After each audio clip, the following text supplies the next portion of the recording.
Olá, pessoal, tudo bem? Sejam todas e todos mais uma vez muito bem-vindos ao podcast Aromas para Ouvir. Eu sou a Estela Kiel, criadora da Mosaico Natural e apresentadora desse podcast. E hoje nós chegamos ao nosso último episódio da temporada de Mulheres e Saberes Indígenas. E eu estou aqui com a Tairine, minha super companheira nessa jornada, e a gente vai fazer uma recapitulação dos nossos aprendizados.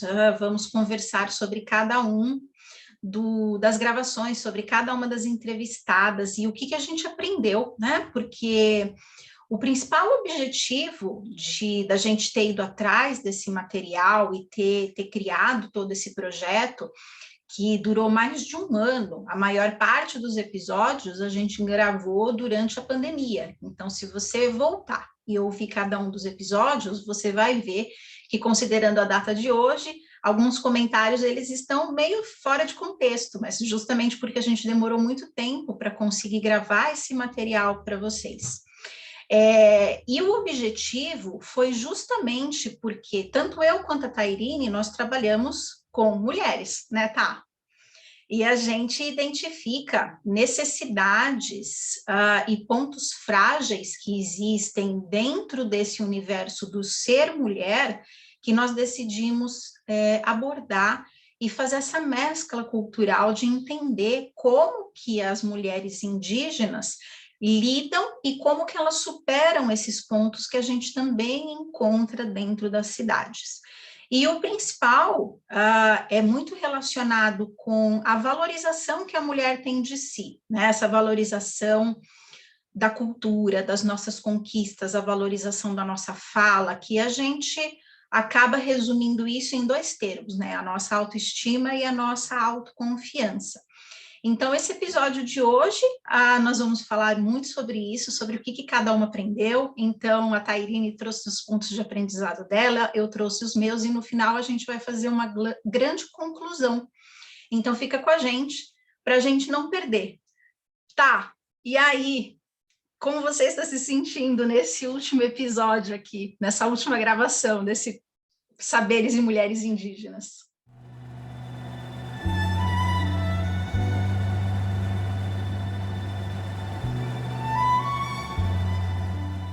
Foi uma jornada, né? Eu tô me sentindo bastante com um dever cumprido, assim, né?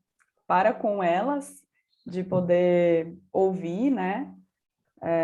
Aprender, conhecer mais e de como me inspirar, né? De como trazer todos esses conhecimentos pro meu dia a dia, para minha realidade, né? Como eu conseguir aplicar toda essa cosmovisão e também entendendo o processo delas de empoderamento, né? Observando essas dificuldades que elas enfrentam, como eu também pude me espelhar nisso, né? Entendendo também as minhas dificuldades, o meu processo de autoconhecimento e como eu poder aplicar esse processo na minha vida, né? Para eu poder me colocar mais no mundo, né? Trabalhando com as mulheres, enfim. E aí, sobre o primeiro episódio, né? Que foi um momento que eu acredito que a gente estava muito envolvida pelas nossas expectativas, né? A gente foi trazendo muitas reflexões sobre esse contato com elas, quais seriam esses pontos que a gente poderia considerar ser importante, né, para conhecer essa realidade que elas têm, a história delas, né? E, assim, nós mulheres estamos envoltas por um sistema opressor, né? Uma coisa que quer um movimento de silenciamento mesmo da nossa voz, de sempre colocar a gente nessa passividade, né? De às vezes, não se apropriar das nossas potências, da nossa voz, né?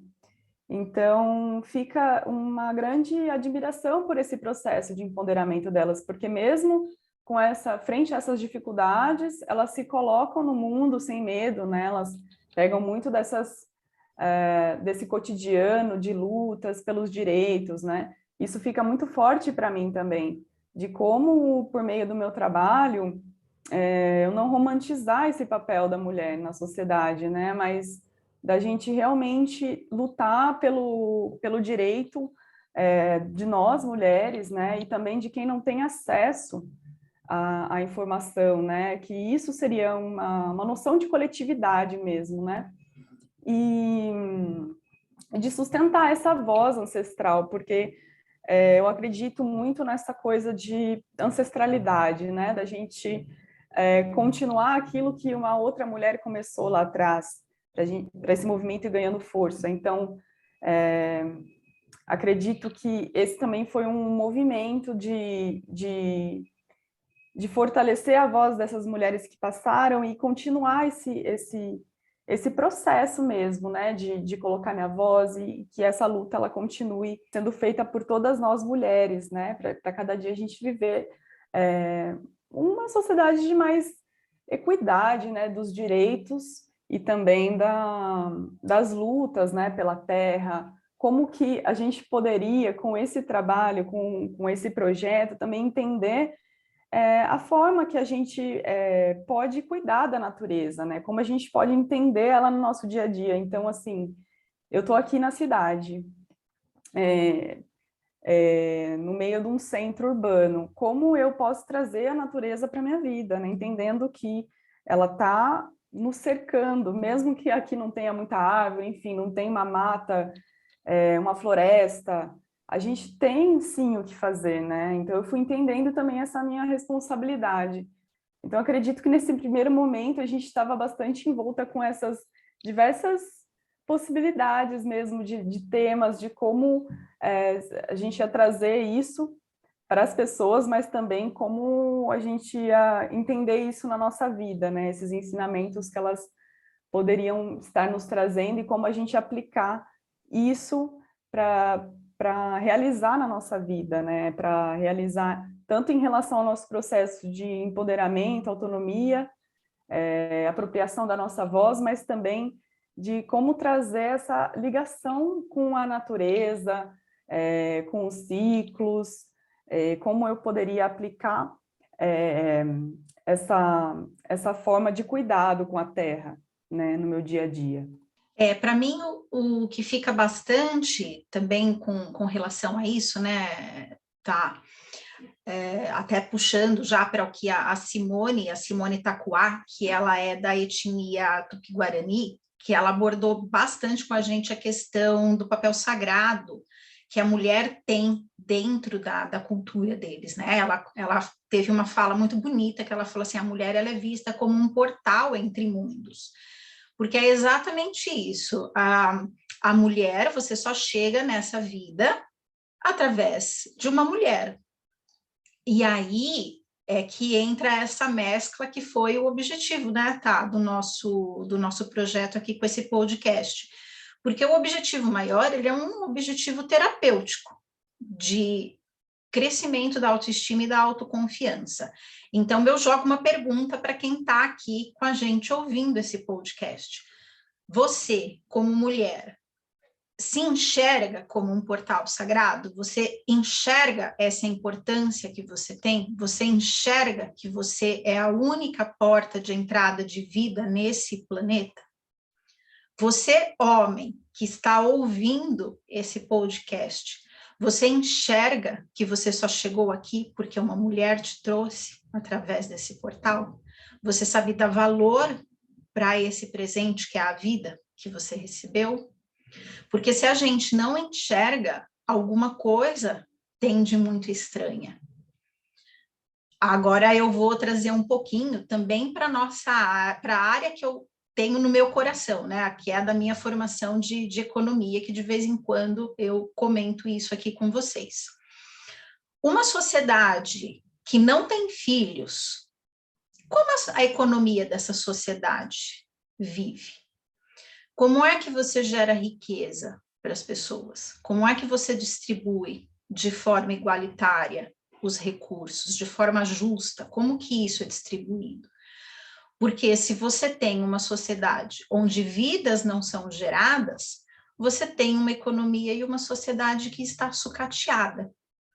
Então, quando a gente fala do valor da mulher, ele não é um valor só no microcosmos, ele é um valor no macrocosmos. A vida não acontece em nenhuma esfera se a gente não tiver o papel da mulher envolvido, né? E a Simone, ela trouxe isso de uma forma muito rica para a gente, porque dentro da aldeia Tupi-Guarani, onde ela vive, até o ciclo menstrual da mulher, ele é respeitado, né? E é muito curioso ela ter falado dessa questão do ciclo menstrual, e a gente até comentou sobre essa diferença, né, de como a comunidade dela enxerga isso e como isso é visto nas cidades. É, e isso mudou em mim, né? Depois do podcast dela, eu falei, poxa vida, eu não dou importância para esse período do meu mês. Né? Eu passo por cima de mim, eu sou violenta comigo, porque não importa a dor que eu estou sentindo, não importa o cansaço que eu estou sentindo, eu sempre coloco o mundo externo como mais importante do que o que eu estou sentindo, como se as minhas dores, elas nunca fossem o suficiente para eu me cuidar, para eu respeitar o meu momento. Se a gente for levar isso para um extremo, olha que perigo que é. Significa que eu estou dando autorização para o mundo ultrapassar os limites do meu corpo. Eu dou permissão para que o mundo abuse da minha pessoa porque eu não sei falar não, porque é como se todo o sofrimento que eu sentisse, ele nunca fosse o suficiente, né? Para eu falar, não, para, não dá para continuar, eu não quero continuar. Então, isso é um sintoma de coisas muito mais sérias que a gente vê na sociedade, né? E ouvindo o que a Simone trouxe com relação a essa visão indígena sobre a menstruação, me fez perceber isso. Então, eu mudei essa minha relação, eu aprendi a respeitar mais. Uma coisa interessante, só um comentário rápido, eu estava assistindo um videozinho no Instagram um dia desses, e era uma pesquisadora falando que a medicina, agora a ciência, conseguiu equiparar a dor da cólica menstrual com a dor de um ataque cardíaco. Só que o ataque cardíaco você tem a dor, né, e você é ali hospitalizado. Agora, a pessoa que sofre de cólica, ela sofre de 1 a 4 dias com aquela cólica. Então, você imagina, né? E essa é a fala da pesquisadora nesse vídeo. Você imagina, você 4 dias sofrendo um ataque cardíaco constante, e mesmo assim você indo pedalar, indo trabalhar, vai para academia, faz tudo como se nada tivesse acontecendo. Então, é esse o nível de violência com que a gente aprendeu a se tratar. E é importante a gente repensar isso, né, tá? Sim, é muito importante, porque literalmente é um silenciamento, né? Não só da nossa voz, mas também do que a gente sente no nosso corpo. Isso também ficou muito forte para mim, né? Essa importância de eu conseguir desacelerar internamente, que às vezes a gente vem nesse processo de fazer uma coisa atrás da outra, dar conta das funções do dia a dia, e como foi importante para eu começar a valorizar o momento. Isso trouxe mais qualidade de vida para mim, porque a Guaciane também, né, trouxe bastante essa questão de viver o momento presente, e eu consegui entender como fazer mais isso, olhando assim, por exemplo, se a gente for entender um pouquinho dessa cosmovisão indígena, dos ciclos da natureza, nós mulheres também temos os nossos ciclos, e aí chega nessa fase que a gente está num movimento mais lento mesmo, de entrar para dentro, de olhar para as questões que passaram nos últimos dias, para essa chegada do sangue. Então, é um evento que está acontecendo dentro do nosso corpo, hormonal, físico, energético, mas também no meu dia a dia mesmo. Como que eu vou entender essa ciclicidade? Porque às vezes eu pensava, como que eu vou parar, né? Esse dia, sendo que eu tenho tanta coisa para fazer. Mas o corpo mesmo, ele pede, né? O meu corpo, ele cansa, né? Ele precisa desse tempo, desse momento. E qual é o mal de eu viver? Não vai exatamente mudar, né? A vida, ela vai continuar. As mesmas coisas para eu fazer, elas vão estar aqui para eu fazer, né? Lógico que a gente tem que se programar, eu tenho que me programar, eu tenho que que ganhar o meu dinheiro, eu tenho que me sustentar, né? Eu tenho que resolver as coisas, tenho que estudar. Mas como que eu aplico, começar a aplicar essa ciclicidade na minha vida, de eu conseguir ouvir o meu corpo, de desacelerar, né? De ter esse momento para mim. E também ela traz uma questão sobre a identidade, a construção da identidade indígena, né? Como é importante sustentar, né, essa questão do valor da cultura, do costume. E eu fiquei pensando muito sobre também como entender essa presença dos povos indígenas na minha vida, assim, particularmente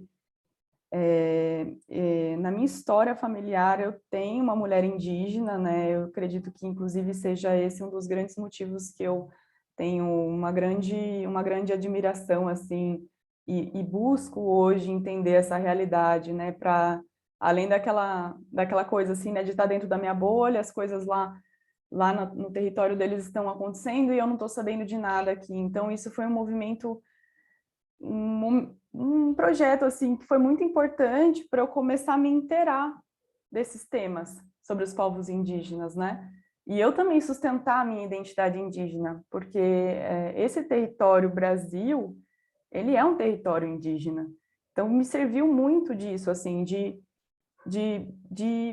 olhar para a minha família, de olhar para a minha ancestralidade, de começar a sustentar isso para mim, mesmo que eu não tenha nascido numa terra indígena, mesmo que eu esteja aqui em outro, né, longe lá da floresta, ou na verdade tem muitas aldeias aqui também pelos centros urbanos, né, estão próximos, não estão tão longe, mas tudo faz parte de uma coisa só. E, por exemplo, no caso que eu estava falando, né, de uma mulher indígena na família, a minha tataravó foi uma mulher indígena que foi laçada, né? Era muito triste isso que acontecia, assim, dessas mulheres que passavam por essa violência. E aí, enfim, aí foi minha bisa, minha avó, meu pai, e aí eu nasci. Então, eu sinto que eu tenho isso dentro de mim. E não só, né, eu gostaria que todas as pessoas sentissem que, de alguma forma, a gente é fruto disso, né, desses povos originários, né, isso aí tudo constitui mesmo a nossa sociedade. Então, me faz olhar para a importância da língua, para a importância da cultura, para valorizar isso. Isso tá da questão da valorização da cultura. A Edina, que é da etnia Xanenauá, ela também trouxe bastante para a gente. O que mais ficou assim para mim do episódio dela foi a narrativa de como eles enxergam a história da comunidade indígena deles, né? Que ela nomeou por ondas de movimentos e fatos históricos, tipo, o que aconteceu na primeira onda, na segunda onda, e hoje em dia eles enxergam que o desenvolvimento da história indígena ele está nessa quinta onda, que é justamente essa questão da retomada, da valorização da cultura. E aí, voltando, quando a gente fala de valorização da cultura, o que a gente pode aprender sobre isso? Até antes, né, acho vale a gente comentar aqui, tá, antes da gente fazer a gravação, a Tairine e eu, a gente estava trocando algumas ideias, e a gente estava comentando sobre a questão linguística que existe na estrutura do português. A gente é muito ensinado a falar tudo no coletivo, e é muito legal, mas a gente também perde esse reconhecimento do que individualmente a gente realiza como pessoa. E elas, as mulheres indígenas, todas elas que vieram dar entrevista aqui para a gente, elas conseguiram retomar essa questão do indivíduo, mesmo o indivíduo estando dentro de um coletivo. Então, dentro da minha história, vamos colocar a minha história, né? E você que está ouvindo, analise a sua história. Como que você pode separar né, a sua história em períodos. E o que foi que você realizou dentro desses períodos? Então, sei lá, vou dar um exemplo da minha experiência, que eu sei que são importantes e coisas que ajudaram a construir a experiência e a pessoa que eu sou hoje. Na minha adolescência, eu lembro que eu era uma pequena onça. Pensa numa bichinha brava que não ficava de boca fechada para nada nesse mundo. E eu sei que quando a minha adolescência terminou e eu entrei na parte, né, ali dos 20 e poucos anos, teve uma virada muito grande, porque foi a época que eu comecei a namorar. E até então eu não tinha sofrido essa influência efetivamente do que é a força do patriarcado quando você sai da relação de filha e você passa para a relação de ser namorada, de ser companheira. Porque a relação com o meu pai, eu sempre me enxerguei de igual para ele, então eu não tinha problema de falar as coisas que eu pensava para ele. Mas quando eu comecei a namorar, a gente, sem perceber, entra naquela história do mito romântico. E foi onde a coisa começou a mudar de figura para mim. Então, bateu em mim aquela coisa, né, do tipo, nossa, mulher tem que casar. Poxa vida, mas se eu casar, eu vou ter que ter filho, aí se eu tiver filho, como é que eu vou fazer para trabalhar?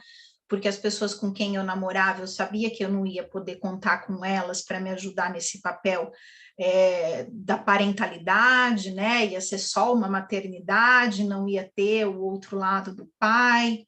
Pô, mas e aí, como é que fica a minha situação de carreira, a minha situação como a Estela profissional? E eu sei que virou esse período da minha vida, foi uma grande confusão, né? Não houve essa valorização do eu. A Estela, ela se integrou a essa cultura coletiva e eu me perdi. Literalmente, eu me perdi nesse momento. Eu lembro que existia um período da minha vida que eu não sabia quem era eu. Tipo, quem é a Estela? Eu era uma pessoa que obedecia ordens, eu obedecia desejos. E foi onde eu resolvi abandonar tudo, larguei namoro, larguei faculdade, larguei tudo e fui passar um período morando fora, porque eu queria descobrir quem eu era. Eu gostava de ovo frito, de ovo mexido, de ovo cozido, eu não sabia, porque eu simplesmente obedecia ordens, porque é esse o silenciamento, né? Então, o episódio da Edina me trouxe isso, essa visão de avaliar historicamente o que as coisas vão contribuindo e em que momento a gente está hoje.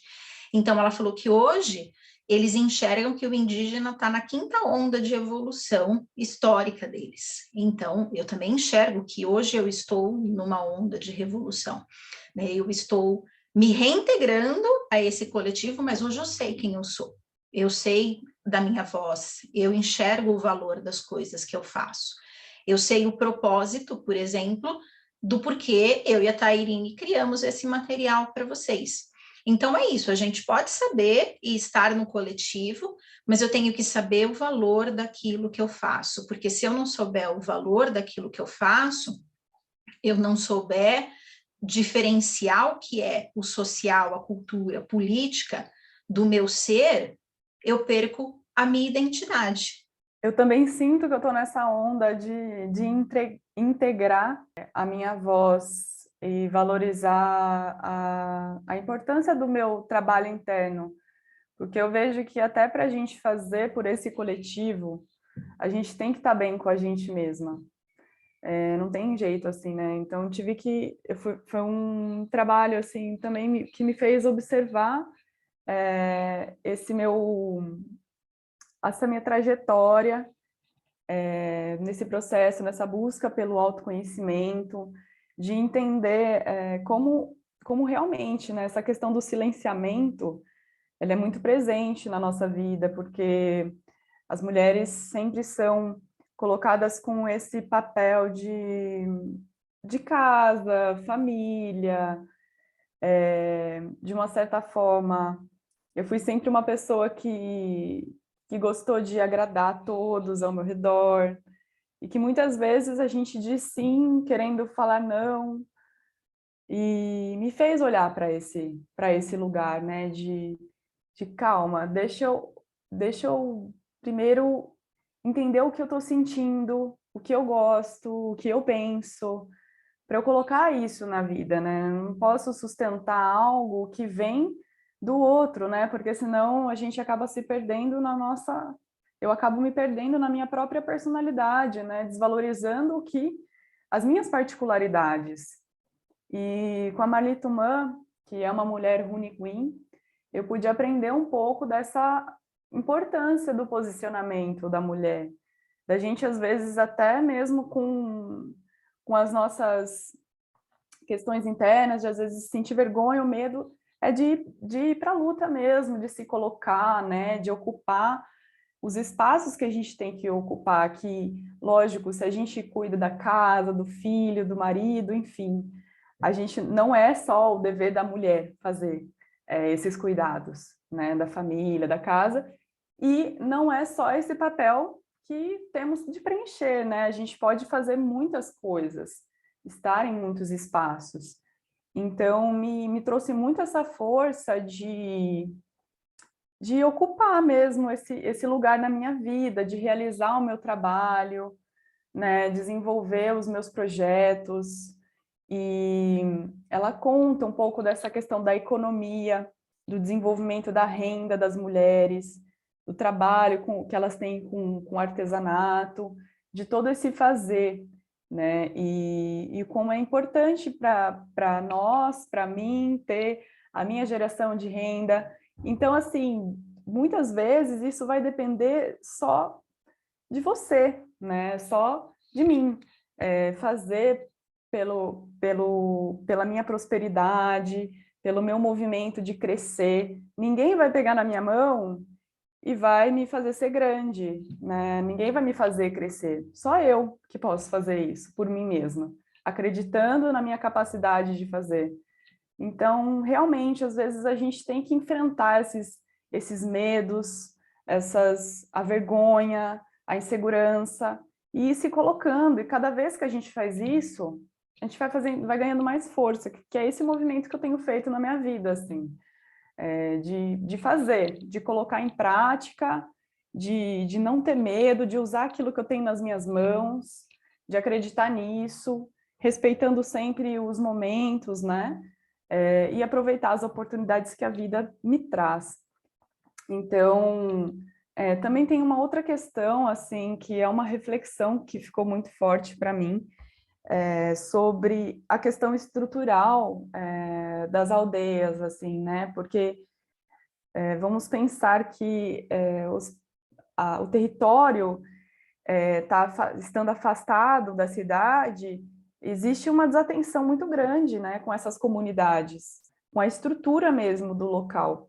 Então, acontece uma chuva, ocorre uma alagação, isso tudo atrapalha a colheita, o trabalho com a terra, e isso influencia muito ali no dia a dia das pessoas. Imagine aqui, né, quando, por exemplo, em São Paulo, chove pra caramba, o Rio Tietê, né, o fluxo da água aumenta, tem essas alagações em vários outros estados, então isso já é um impacto muito grande, né? E imagina numa comunidade onde existe é mais desassistido ainda, né? Não existe nenhuma estrutura que viabilize, né, ali a qualidade de vida deles. Então, acho que foi algo muito importante para também entender essa realidade, sabe? Às vezes a gente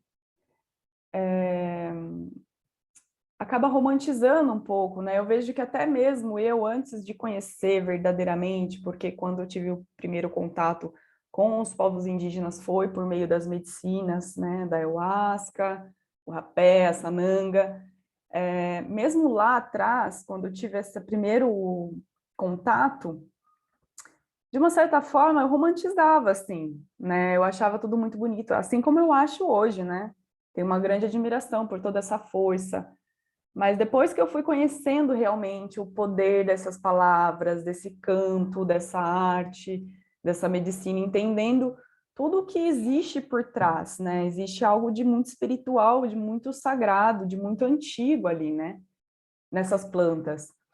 E como eu poderia, então, entender essa realidade deles de verdade, na realidade, assim, não só entender eles como povo que fazem aqueles trabalhos lindos, onde tem as cerimônias, aí eu vou, consagro, passo aquele momento com eles, de muito aprendizado, eles transmitem todo esse conhecimento, trazem essa força da floresta, tá, mas e depois, né, quando eu vou voltar para minha casa? Né? Será que eu não tenho um dever de me aproximar daquilo que faz parte da minha cultura? Né? Será que não faz parte eu também realizar, fazer coisas que de uma certa forma vá colaborar com isso? Né? Lógico que sozinho a gente não faz nada, né? Mas se cada pessoa fizer a sua parte, se cada pessoa refletir, né, essa realidade das pessoas que vivem no nosso país, da qualidade de vida das pessoas daqui. Isso que você está falando, me vem muito um pensamento assim, como é que eu tiro a cultura indígena do livro e passo a enxergar o povo indígena como ser humano? É exatamente isso, né? De como sair dos livros, né? Das histórias e compreender eles como parte ali do nosso cotidiano, da nossa sociedade, né? São seres humanos e constituem a nossa sociedade. Essa questão do enxergar o ser humano, eu acho que a gente também pode trazer isso para a questão da mulher. Será que a gente enxerga a mulher como um ser humano? Você que está ouvindo, né? Você enxerga a mulher como um ser humano? Porque se você enxerga a outra pessoa como verdadeiramente um ser humano, por que é tão difícil a gente ter empatia pelas mulheres? Por que é tão difícil a gente ter empatia por outros povos? Por que a gente ainda sustenta questões de racismo? Agora, como que isso se reflete dentro de você? Que comportamentos seus você desumaniza? Que comportamentos seus, que manias, que hábitos, que pensamentos seus você tem mania de fazer de conta que não existe porque você sente que não é digno o suficiente de existir?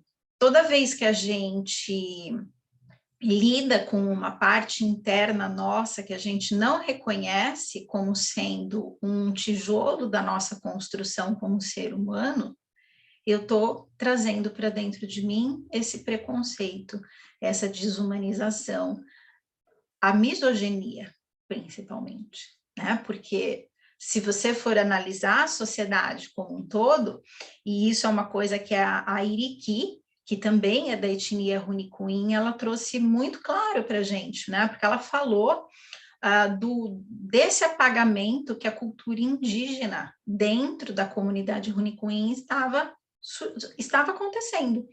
E que as mulheres conseguiram fazer um movimento de mudança e trazer de volta para as crianças essa retomada cultural. Então, de pequenas, as crianças já são ensinadas os cantos e são ensinadas a dar valor para esses cantos. Elas são ensinadas sobre as plantas, sobre a estrutura econômica, sobre a estrutura cultural daquela comunidade. E como elas enxergam isso como algo de valor, como sendo não uma coisa feia e algo para ser apagado ao longo do tempo, mas sim algo para ser valorizado. Então, quando eu trago isso para mim, né, quando eu trago isso para a realidade da mulher que vive nas cidades, nesses centros urbanos, eu falo, poxa, que parte desse ser mulher que a gente ensina que tem que desaparecer desde que a menina nasce, né, dentro dessa cultura da socialização. Porque é muito interessante, você pega letras de música, né? Um dia eu estava conversando com a minha mãe é muito legal, porque como a gente tem essa diferença geracional, a gente tem discussões sobre pontos de vistas que geram temas muito bacanas de conversa, né? E um dia eu estava conversando com ela sobre livros, né? Livros de literatura. A literatura, assim como todas as obras culturais que a gente tem, a sua grande maioria é feita por homens, ou porque foram eles mesmos que fizeram, ou porque eles colocaram o nome deles em trabalhos que mulheres fizeram, e as mulheres ficaram apagadas dentro desse histórico. Mas, de qualquer maneira, o olhar da mulher que existe dentro da literatura é um olhar do que o homem enxerga. Então, eu dei um desafio para minha mãe. Esse desafio ele veio de um estudo científico que eu conheci há um tempo atrás, que foi uma universidade que eles criaram um índice para medir o nível de machismo e de apagamento das mulheres dentro dos livros. Então, eu falei, então, começa a prestar atenção. Quantas mulheres tem como personagens nesse livro que você está lendo? Tem uma? Duas? Três?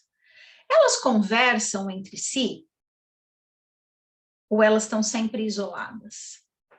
Quando elas conversam, qual é o assunto que elas falam? Elas falam sobre coisas da vida? Ou elas falam sobre homens e como cuidar de um homem e da casa e dos filhos?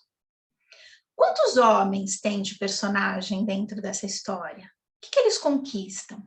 É o mesmo que a mulher conquista? Né? Então, são pontos para a gente se atentar, porque a Iriki, ela trouxe muito isso para a gente quando ela falou sobre a importância do homem dentro da comunidade Rune Queen enxergar a mulher também como essa pessoa que conquista. E eles formaram parcerias que hoje estão gerando benefícios para toda a comunidade. Então, é essa mudança cultural, como eu passo a enxergar a mulher não como um elemento secundário. E eu olhando para mim como mulher, eu me enxergo como esse elemento secundário ou eu me enxergo como uma pessoa agente, como alguém que pode ir além? Né? Então, um outro exemplo rápido, que eu também estava conversando com a minha mãe dia desses, a gente estava olhando conversas nas novelas. As mulheres conversavam sobre homens e casamento. Os homens conversavam sobre estratégias de negócio, sobre dinheiro, sobre viagens. Então é isso, né? É a gente trazer essa valorização da cultura do que é ser mulher e como a gente pode pensar nessa reintegração, que foi muito esse exemplo que a Iriki trouxe para a gente. Sim, isso ficou muito forte para mim também, sobre essa questão da multiplicidade da mulher, das múltiplas possibilidades da gente fazer e ser e conquistar aquilo que a gente quer, o que a gente sonha. A Kuauá, a Pietra Dolomita, que é da etnia Purinã, também traz esse olhar, né, que ela falou sobre a mulher indígena, né, que hoje ela que a mulher indígena e todas as mulheres têm o poder de criar e fazer por meio das suas experiências, das ervas e das suas curas, mas elas também podem estar fazendo isso dentro das cidades, nas universidades, né, traçando esse caminho dentro dos estudos, né, realizando pesquisa, ocupando vários espaços. E isso traz algo de muito importante para a nossa vida, assim, da gente poder se permitir viver essa multiplicidade de diversas possibilidades, de não ser definido por aquilo que falam, né, da gente. Então, às vezes, eu fico, né, nós mulheres sofremos muito esse medo do julgamento que muitas vezes impedem com que a gente faça as coisas.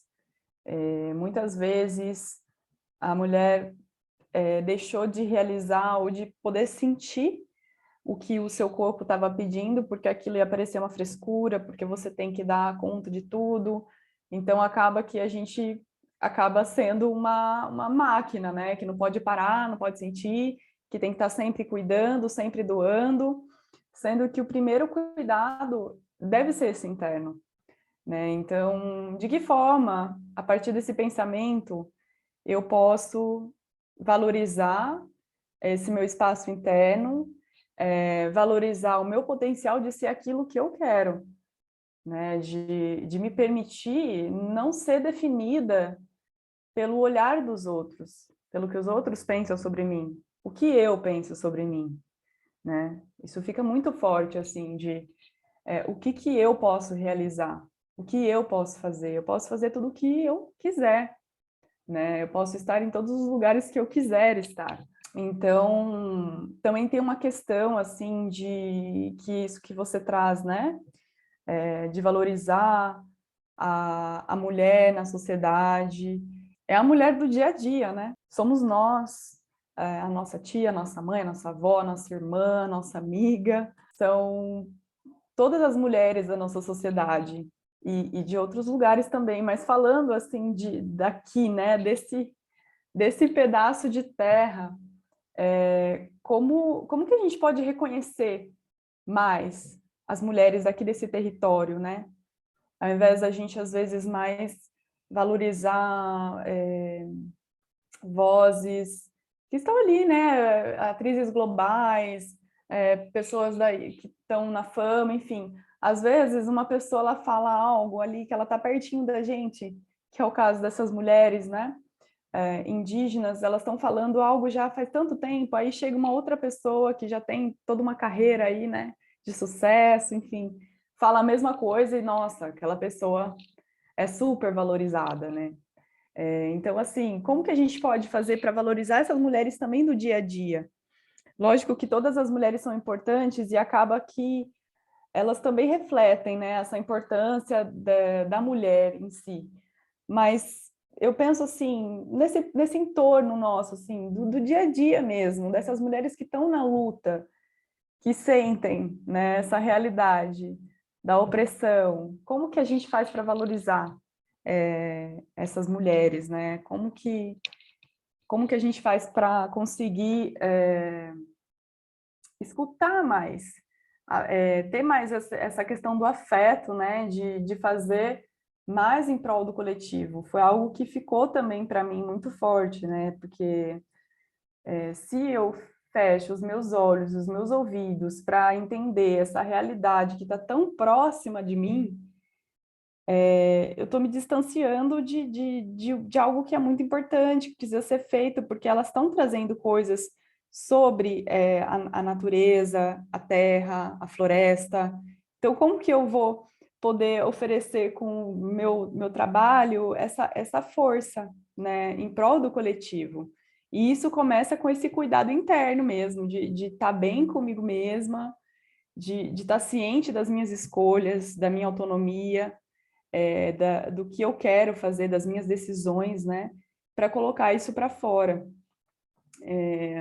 Valorizando isso que a gente tem aqui perto da gente, né? Não algo que tá fora, mas que está um pouco dentro, mas que também está ali ao nosso redor, né?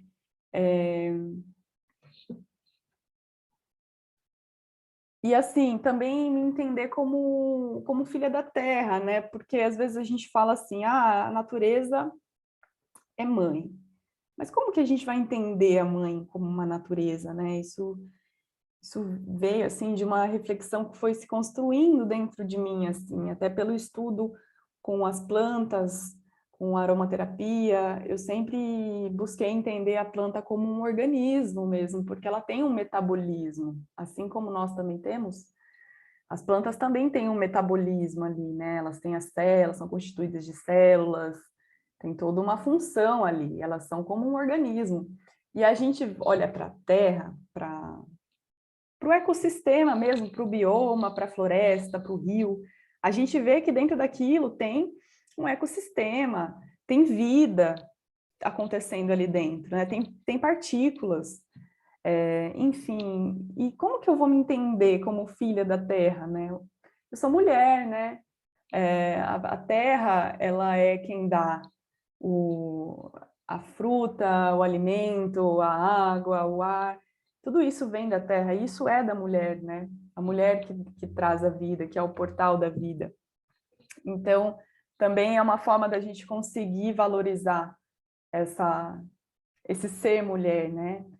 Foi algo muito importante para eu conseguir começar a valorizar a minha particularidade mesmo, os meus detalhes, o que me faz ser diferente de outra mulher, que a ponto de eu poder ter minha autonomia de buscar fazer aquilo que é da minha essência mesmo, né, de realizar, de fazer as coisas que eu acredito, para qualquer mudança fora de mim acontecer, mas também, né, em primeiro momento, essa coisa de dentro, né, da mudança interna para contribuir com essa mudança externa da forma como a gente pode fazer. Então, a gente tem muito mais a ganhar quando nós estamos unidas e reconhecendo essa força de conexão com a Terra. Como a gente tem que realmente valorizar o papel da mulher. E primeiro, assim, não a gente tem que, eu tenho que me valorizar, né?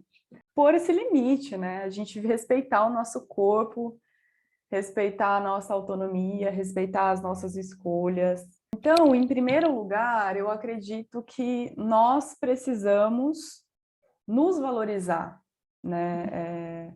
A mulher, sim, precisa ser respeitada e valorizada, mas a gente, em primeiro lugar, precisa se valorizar, né? E ocupar esse espaço na nossa vida. Temos que começar a nos reconhecer mais. E foi algo de muita força, assim, que a Pietra trouxe, assim, de começar a me reconhecer mais, de começar a me apropriar mais das minhas coisas, né? Essa importância de valorizar o interno para colocar no mundo. Imagine um homem, uma pessoa arrancando cada partezinha do seu corpo, né? Arranca a unha, arranca um pedaço de cílios, arranca um dedo, arranca o pé. Isso tudo machuca, né? Fere. Então, eu acredito que a Terra ela pede socorro para que a gente possa realmente fazer algo, né? Não é só o povo indígena, as mulheres indígenas lutando, é a gente nessa luta também, né? Então, como que a gente entende esse ser vivo e se entende como parte disso para que a gente possa ser agente de mudança mesmo? Acho que é bem isso, né, Thay? O que você trouxe, tipo, muito romântico isso de falar que a natureza é mãe. Então, como é que eu enxergo a mãe? A mãe é uma mulher, é uma máquina que eu posso ir lá, tirar tudo que ela tem e em benefício próprio e não ter responsabilidade nenhuma, né? E isso traz outra coisa interessante, que foi a dona Catarina, ela também é Tupi-Guarani, e a dona Catarina, ela trouxe para a gente, né, toda essa visão da mulher anciã, e ela provou por A mais B que idade é só um número, porque ela, depois de ter passado por todas as fases da vida dela, resolveu encarar a vida acadêmica, e hoje a dona Catarina, ela faz um mestrado em antropologia, justamente para poder documentar, ter uma maior propriedade sobre o que é essa cultura indígena. E eu achei isso incrível, porque, né, você que está aí ouvindo a gente é mais nova, e quanta coisa você já deixou de fazer porque te falaram que você já não tinha mais idade para isso.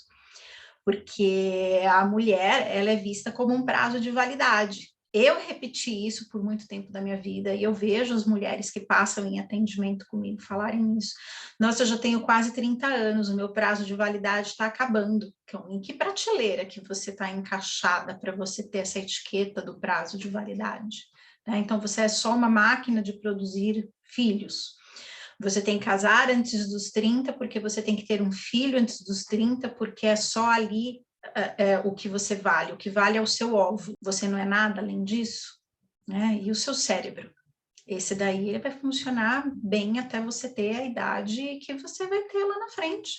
Por que você é reduzida a um óvulo? E a dona Catarina provou para gente que nós somos mais do que essa função geradora de seres trabalhadores e pagadores de impostos que a sociedade colocou para a gente, né? E a dona Catarina também trouxe uma coisa muito humana que me marcou bastante, que é a realidade, talvez, da maioria esmagadora das mulheres, né? Vamos lá, 99,9999%, que é a questão da culpa. Porque a dona Catarina faz esse mestrado, tem essa carreira acadêmica, cuida da família, ela é responsável pela casa de reza na aldeia dela, e ela trouxe para a gente a culpa que ela sente por ela não dar conta de todos esses afazeres. A dona Catarina falou, poxa, o dia que eu tenho aula, eu me sinto mal de não estar na minha casa de reza. Por que que a gente dá tanto valor para essa culpa? Por que que a gente tem tanto essa visão da necessidade do outro e não pensar na nossa necessidade? E isso foi muito marcante para mim, porque esse senso da humanidade, no que essa socialização feminina que ensina para a gente essa culpa desde cedo, e essa culpa faz com que o valor das nossas conquistas seja diminuído, porque nunca é bom o suficiente. Independente do que eu faço, sempre falta alguma coisa. Sempre tem alguém achando que devia ter sido feito diferente. E a gente está acostumado a se enxergar pela lente do outro. E a lente do outro, ela não vai dar o valor para a gente. Então, é o que a Tairine trouxe para a gente aqui. Como é que eu me valorizo? Porque eu só vou saber valorizar o outro a partir do momento que eu enxergo o meu valor. Eu só respeito o outro a partir do momento que eu me respeito. Então, a mudança, ela é interna. A gente tem que começar a fazer uma avaliação de todos esses conceitos sociais, neoliberais, conceitos patriarcais, que estão internalizados no nosso ser, e o como a gente se julga e se condena através dessa lente, e quebrar esse saber, e construir um novo saber no lugar disso, que coloque a gente num lugar de maior valor, para a gente fazer um apanhado geral, assim, dos pontos de conclusão de tudo o que foi abordado, coisas que eu consegui trazer em comum de todos esses episódios. Eu percebo que o papel da mulher está passando por uma grande mudança, não só nas cidades, mas elas também trouxeram essa visão dentro das comunidades indígenas. Está havendo uma mudança interna das próprias mulheres de se valorizar. E essa mudança interna de se valorizar, do colocar a fala no mundo, de saber enxergar que sem a mulher a sociedade não existe, também está acontecendo tanto lá quanto aqui. E é um movimento que não vai parar. Eu também enxergo que elas abordaram muito isso, a questão da necessidade do fortalecimento econômico. Esse fortalecimento econômico, o que é? É você ter liberdade financeira. Nós fomos ensinadas desde sempre que o dinheiro é errado, que o dinheiro tem que ser cuidado pelo homem, que isso é coisa de quem vai para fora, da história do macho provedor, do homem provedor. Mas você sem dinheiro não pega um ônibus. Se você precisar ir num médico e você não tiver um dinheiro ali naquele momento, você tem o seu direito de ir e vir podado. Então, essa busca das mulheres indígenas pelo fortalecimento econômico também traz muito para a gente, Tá, o que você enxerga dessa questão do dinheiro? Porque eu vi que você abordou lá no começo do nosso podcast, que você falou, não é só ir atrás do dinheiro. Eu tenho um pouco de receio quando eu vejo alguém afirmando isso, principalmente quando vem de uma mulher, porque a mulher foi enxergada a não priorizar o dinheiro. E quando a gente não prioriza, não dá importância para isso, que a gente acha que o dinheiro não é importante o suficiente, ou que ele é uma ferramenta de destruição e de subjugamento, a gente também abre mão da nossa liberdade. Como que você enxerga isso? Sim, eu partilho dessa visão, A gente precisa ter a nossa independência econômica. O que eu quis dizer com essa colocação é que, às vezes, a nossa vida acaba girando muito em torno disso, mas não em relação a como se o dinheiro fosse ruim, Mas é mais pela questão da correria, A gente está sempre correndo porque tem que sempre estar trabalhando, sempre em função disso. E realmente a gente tem, tá? Não é para a gente parar, ficar de boa, não. Eles também estão sempre trabalhando lá, tanto que na aldeia, assim, Quem um dia falou que indígena é preguiçoso, não sei o que estava falando, que eles trabalham quase que o tempo todo, entendeu? e não só em função do dinheiro, mas também, né, porque eles têm que sustentar aquela economia ali deles. Então eu vejo que é uma questão assim, quando eu fiz essa colocação, foi querendo dizer assim, cara, a gente também tem que saber desacelerar um pouco, né, essa ansiedade, essa coisa, porque eu acho que é esse sistema, né, o sistema às vezes ele impõe para a gente como se a gente só tivesse valor se a gente fosse muito, muito, muito rico. E assim, não existe mal da gente ter muito dinheiro, a gente ser rico, né? Tudo bem, tá tudo certo, mas assim, a questão mesmo é aprender a fazer esse movimento de desacelerar, né? De poder viver mais os momentos. Enquanto eu estou fazendo o meu trabalho, eu estou presente naquilo, que é aquilo que você estava falando, né? A gente vai, nós mulheres, hoje em dia, que entendemos que podemos ocupar outros espaços, e principalmente em relação a essa de desenvolver a economia, né, a nossa renda, a nossa autonomia, a gente vê que pode, né, de fato, ter o nosso dinheiro, realizar as nossas coisas. Então, assim, no dia a dia, eu acredito que a mulher, ela sim, nós temos que ocupar esse lugar. Capacidade que a gente tem, né, de desenvolver nossa economia, sim, é muito importante que a gente possa ter essa independência financeira, né? Isso diz respeito também a gente valorizar que a gente pode ocupar esses diversos espaços, da gente ter essa autonomia e essa independência, né? Porque a mulher, ela sempre foi colocada nesse lugar, né? Como você disse, de depender do homem, né? Então, a gente não precisa depender a nossa vida, a nossa economia, o nosso dinheiro do homem. A gente pode gerar a nossa própria renda. Então, eu acredito que seja algo muito importante, assim, que a mulher realize, que nós mulheres realizemos mesmo esse movimento, e o quanto é importante, às vezes, a gente somar a outras mulheres, porque fica uma coisa muito importante também de um aprendizado, assim, dessa questão delas estarem num coletivo desenvolvendo essa economia. E se a gente pensar, isso faz sentido, né? A lógica, por exemplo, vamos pensar de uma organização, né? De uma empresa, onde existem várias pessoas ali pensando juntas em como desenvolver e como melhorar para todo mundo ali. Então, eu acredito que dentro disso, hoje, é possível nós mulheres, além da gente estar na nossa luta ali do dia a dia, em busca de desenvolver a nossa economia particular, a gente também somar essa voz, né, com outras mulheres. Eu sinto que foi um período de um ano e pouquinho de muito aprendizado, assim, cada mulher trouxe um pouco da sua energia, um pouco daquele povo, daquela etnia, daquele costume que movimentou muitas coisas internas, assim, me fez começar a enxergar tudo de uma forma diferente, que agregou muitos pontos, assim, no meu processo de autonomia, de busca pela minha identidade, de busca por acreditar que eu posso realizar coisas, né, que eu posso desenvolver o meu trabalho com a terra, que eu posso acreditar nisso, que isso é possível, né? Então, eu acredito que esse seja até um conselho que eu posso dar da gente acreditar mais que é possível a gente realizar as coisas que a gente sonha, né? Que a gente não tenha dúvida, que a gente vá em frente, que estejamos mais conectadas com o nosso interno, se permitindo sentir, né?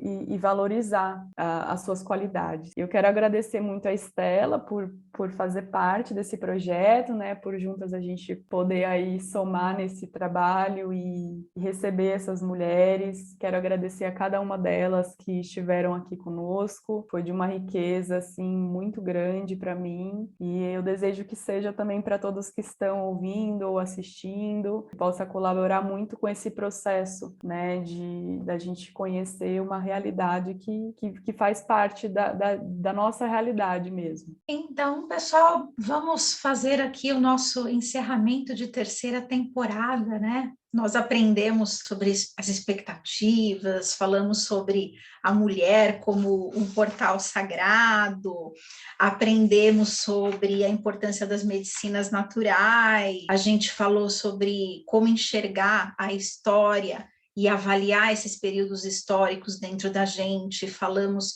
sobre como os aspectos culturais da sociedade impactam a nossa visão e o como isso faz com que eu me valorize ou eu me desvalorize. A gente falou também sobre a questão de ensinar as crianças a se valorizar, não ter vergonha do que elas são, independente da cultura em que a gente está. Falamos da força política, né? Ou como a gente pode usar a nossa voz como elemento de batalha, né? Eu não concordo com as coisas como elas estão, eu preciso fazer alguma coisa a respeito e não só ficar sentada esperando que alguém faça por mim. Vimos que idade é só um número e que a culpa, ela faz parte da realidade de todas as mulheres, né? Então, mulherada, olhem para si e vejam onde vocês estão aceitando e tendo comportamentos que vocês mesmas se apagam, quando vocês se calam, quando vocês tomam decisões pensando o que os outros vão falar. E aí você desiste de si porque você imaginou que alguém vai falar alguma coisa. E mesmo que o outro fale, ninguém calça o sapato que você calça, ninguém pisou na pedra que você pisou, ninguém pode saber sobre o seu universo mais do que você mesma. Então, eu espero que esse material que eu e a Tairine fizemos aqui com muito carinho, em conjunto com essas mulheres indígenas que vieram trazer para a gente toda essa riqueza, todo esse ensinamento, essa troca de experiências, tenha contribuído com esse propósito maior que nós tivemos, que foi de mostrar que sim, você tem valor, que sim, você tem uma voz, e sim, você deve usar essa voz. Então, um grande beijo e espero que a gente possa se encontrar novamente em breve. Até a próxima!